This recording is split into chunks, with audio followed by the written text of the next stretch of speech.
What's going on in the brain when you learn? In order to learn anything, whether it's math, a foreign language, guitar, or how to dribble a basketball, you need to create and strengthen pathways in your brain.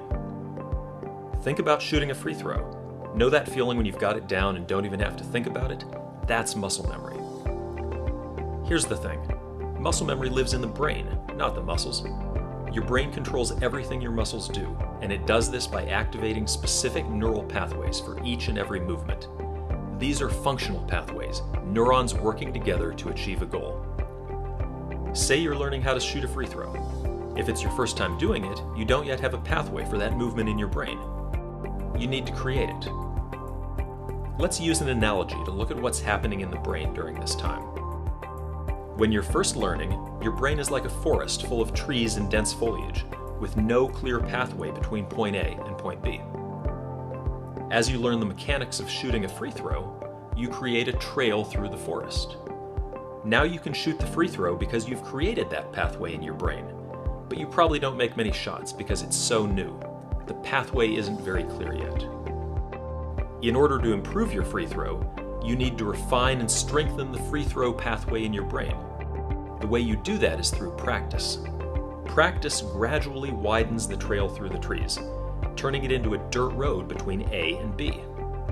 You're starting to get pretty good now. You're making more free throws than not. You don't have to think about the mechanics as much. That's because the pathway gets stronger after each practice rep. And you've done a lot of reps.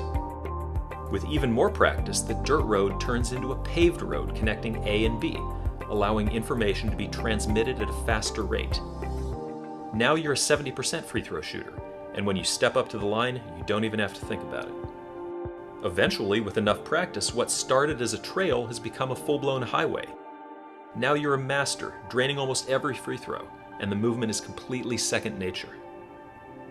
Scientists call this plasticity, and it's your brain's innate ability to create and strengthen connections between neurons. These connections are the path through the forest. Halo Sport optimizes this process by temporarily increasing plasticity in the part of your brain that controls movement, so that your brain can create and strengthen these pathways faster than you would otherwise. We call this hyperplasticity. When you practice or train in this state, you're able to write muscle memory more effectively, allowing you to get that much more out of your practice. In terms of our analogy, Halo Sport helps you build super highways of muscle memory at an accelerated rate. It's not magic, it's neuroscience.